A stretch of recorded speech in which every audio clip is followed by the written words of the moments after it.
팀 쿡.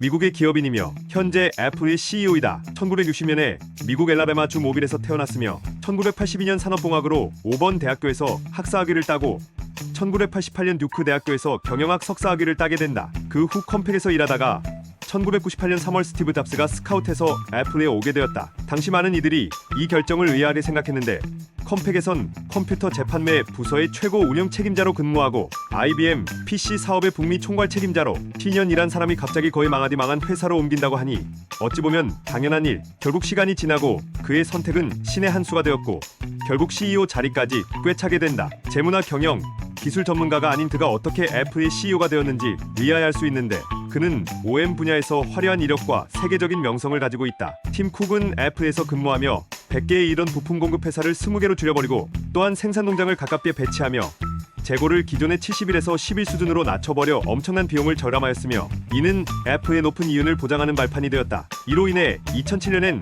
SCM 관리 앤도 활용 능력에서 전 세계 2위 자리에 오르게 되었다. 이후 현재 1위까지 SCM 관리 능력에서 1위 자리를 고수하고 있다. 이런 SCM 개혁으로 인해서 엄청난 효율성을 확보하고 비용 절감을 하게 된 것은 애플이 지금의 자리에 오르는데 매우 큰 영향을 주었으며 2007년 최고 운영 책임자로 승진하게 된다. CEO로서 2004년 2009년 스티브 잡스가 병가를 냈을 때 임시 CEO직을 맡기도 하는 등 2인자의 위치에 있었으며 2011년 잡스가 세상을 떠난 뒤 애플 CEO직에 오르게 된다. 처음엔 스티브 잡스 없는 애플이 얼마나 갈까 하면서 쿡의 리더십에 대해서 회의적인 분위기였으나 경영적인 측면에서 그 능력을 가감없이 펼치고 있다. 잡스가 아이폰과 아이패드, 맥북 등에서 혁신을 이루며 애플의 토대를 닦았다면 팀 쿡은 뛰어난 경영 능력으로 애플을 독보적인 위치를 가진 기업으로 만든 장본인 잡스 사후 전 세계 기업 시가총액 1위를 달성하였으며 주가 또한 잡스 사후 7배가량 뛰었다. 이러한 지표들만 봐도 팀 쿡의 경영 능력은 의심할 나위 없다. 성격은 잡스에 비해 독단적인 성격은 아닌 사람이지만 부하들에겐 잡스나 쿡이나 매우 힘든 사람이기도 하다. 매우 규칙적인 생활을 하기로 유명해서 오전 3시 45분에 일어나서 다른 나라에 가 있는 사람 시차도 생각 안 하고 전화하고 보통 일요일 저녁에 스태프들에게 전화해 다음 주에 할 일을 생각하게 하는 등 여러 가지 일화가 있으며 일화들이 거의 일벌레 수준이다. 한 번은 중국 생산 공장 회의를 하다가 중국에 누군가 가줘야 한다고 말했는데 30분 뒤 아직도 옆에 앉아있는 자신의 비서를 보고 왜 아직도 여기 있냐 하고 나지막히 말했다. 그리고 그 비서는 바로 일어나 공항에서 편도 항공권만 끊고 베이징으로 갔다.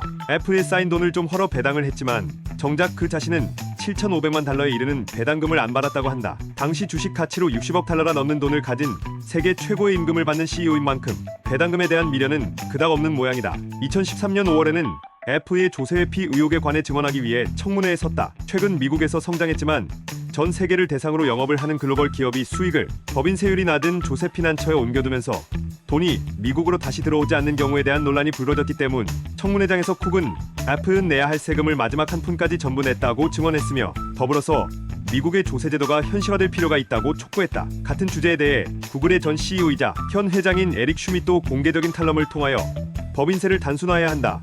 는 취지의 발언을 하기도 했다. 이 또한 2012년 말에는 블룸버그와의 인터뷰에서 우리는 우리의 세금 대책이 자랑스럽다 라는 발언까지 한 터라 설령 합법적인 절세 전략이라 할지라도 도덕적인 문제를 피해가기가 쉽지 않을 듯하다. 하지만 정작 청문회장의 분위기는 화기애애했는데 존 맥케인 의원은 팀 쿡에게 iPhone 앱을 자주 업데이트해야 하는 것이 성가시다 라며 농담을 던졌을 정도였다. 이는 최근 침체되고 있는 미국 제조업에 대한 현실적 위기감이 세계 최대의 제조업체 중 하나인 애플에 대한 호감으로 반영되었다는 분석이다. 애플은 작년부터 중국에서 생산 중인 맥 제품의 일부를 미국으로 이전하겠다는 움직임을 보여왔고 실제로 올 초부터 맥 미니의 생산이 미국에서 이루어진 만큼 제조업 일자리에 민감한 미국 정부로서는 어떻게든 애플의 유화적인 제스처를 취해 더 많은 일자리를 미국으로 들여올 필요가 있었기 때문 애플과 구글이라는 거대 글로벌 기업의 수장인 팀 쿡과 에릭 슈밋의 발언에서 알 수 있듯이 이들이 주장하는 바는 매우 일관적이다. 고도의 절세에 대한 윤리적 비난과는 관계없이 1점 우리는 완전히 합법적인 방법으로 내야 할 세금을 전부 내고 있으며 2점 현재의 비현실적인 세금 제도를 현실화하고 세율을 낮춰야 할 필요가 있다는 것이다. 현재는 기업의 소재에 따라 과세하지만 고객의 소재에 따라 과세를 하도록 조세, 제도를 개혁하면 매출이 발생한 지역에 따라 세금을 거두게 되므로 세금을 더욱 투명하게 거둘 수 있으며 미국의 과도한 법인 세율을 낮추어 외국에서 벌어들인 현금이 미국 내로 들어오는 장벽을 낮추라는 것이 주장의 요지다. 애플 규모의 기업을 십수년간 물밑에서 관리해온 만큼 이런저런 경영 테크닉에 관해서는 도가 튼 인물. 지난 4월에 이루어진 애플의 실적 발표에서 쿡은 주주들에게 주식 배당을 약속했는데 이를 위한 자금 조달에 회사채를 발행하는 방법을 택했다. 이 또한 애플 스케일로 이를 진행해서 170억 달러 규모의 회사채를 무려 30년 만기로 발행했다. 이른바 조세피난처에 잠들어 있는 애플의 현금을 미국 내부로 들어오려면 높은 법인세를 물게 되지만 회사채를 발행하면 이보다 훨씬 싼 가격에 자금을 마련할 수 있기 때문에 선택한 일종의 절세책이다. 2014년 3월 연례 주주총회에서 일부 주주들에게 주식을 팔고 애플에서 꺼지라고 했다. 훈 재생에너지와 환경보존에 관심이 많아서 회사 시설에 공급되는 전력을 상당량 재생에너지로 대체했는데 주주 입장에선 회사 이익에 도움이 안 된다고 생각한 모양. 불만을 가진 일부 주주들이 환경정책 추진을 금하라는 안건을 올렸으나 다수의 주주들이 반대했고 이에 쿡이 한마디 한 것이다. 잡스의 원칙을 깬 것도 그의 선택. 물론 잡스는 이제 당신의 애플을 만들라고 했지만 덕분에 경쟁사 따라하기냐는 이야기를 듣기도 반대로 스티브 잡스의 원칙을 답습했다면 지금의 애플은 없었을 것이라는 이야기로 된다. 오히려 잡스의 저 원칙 때문에 팀 쿡의 업적이 깎아내려주고 있으니 당장 스타일러스와 4인치 문제를 빼고 잡스 이후에 나온 애플 펜슬과 iPad 4인치가 넘는 iPhone의 판매량 점유율을 보면 답이 나온다. 2019년에 중국 칭화대학 경제관리학원 자문위원회 의장으로 임명되었다. 2020년에 재산이 10억 달러를 넘어섰다고 한다. 2020년부터 메타와의 갈등이 심화되고 있다. 앱스토어 외의 광고 매출이 전무하며 쿠키를 통해 사용자의 인터넷 사용 패턴과 온갖 정보를 수집하여 광고로 사용 중인 메타 측과 개인정보 보호를 우선시하는 애플 간의 기업 이념 차이 때문이다. 따라서 메타의 불완전한 보안을 지적하며 자사 제품을 홍보하고 있으며 IDFA 선택 옵션을 사용자들에게 직접 선택하도록 정책을 바꿨으며 2023년에는 아예 메타의 차세대 주력 사업인 메타버스와 AR 산업에 애플은 애플 비전 프로 출시를 예고하면서 자사 제품을 타사와 다른 용도로 재정의하며 경쟁하려는 모습을 보여주고 있다. 그 외에도 AI 산업에 적극 참여 중인 마이크로소프트, 구글과 다르게 애플은 AI라는 표현보다 머신러닝이라는 표현을 사용하는 편이다. 2023년 11월 21일 인터뷰에서 차기 CEO 승계 계획에 대해 언급했다. 본인이 2021년에 10년 내로 애플을 떠날 수 있다고 발언한 사실이 있는 만큼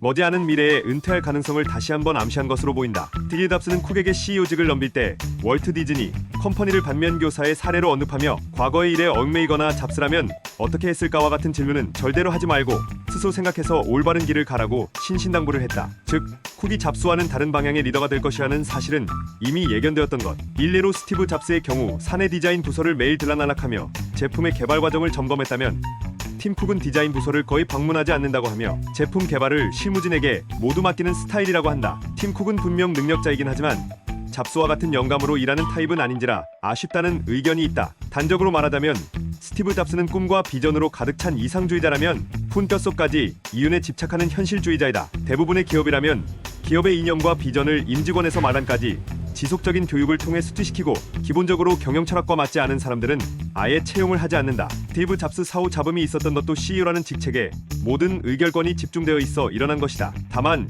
일부분은 애플 특유의 경영 구조와도 맞물린 부분으로 한번 위기를 겪은 애플이 스티브 잡스를 다시 데려와 주력 상품의 기획과 전략의 의결권을 전부 잡스에게 몰아주고 운영을 포함한 다른 부분들은 빗전으로 넘기면서 생긴 일이라고 보아야 한다. 회장님 혼자서 모든 걸 결정하는 한국의 기업 문화와 달리 일반적인 선진국에서는 보통 주주총회 이사회 CEO의 권한과 책임이 분산되어 있다. 한 애플 전문가의 말에 따르면 스티브 잡스는 생전에 명목상으로는 CEO였지만 실질적으로는 경영의 상당 부분을 이미 팀 쿡에게 위임하고 잡스 본인은 조너선 아이브와 함께 제품 기획에 집중했기 때문에 사실상 팀 쿡이 애플의 실질적인 CEO 역할을 쭉 맡아온 것이나 다름없다는 의견을 내놓기도 했다. 1, 2. 그런데 2017년 12월에는 배터리 게이트가 터지면서 경영 사상, 나아가서는 도덕적인 부분까지 문제가 있다는 비판에 휘말리게 되었다. 이 문제는 iOS 11.3에서 배터리 노후화 시 사용자가 직접 성능 제한 옵션을 켜고 끌 수 있게 되어 우선은 해결했지만 성능을 고의로 감소시켜놓고 1년 넘도록 사용자들에게 밝히지 않았다는 것은 분명하다.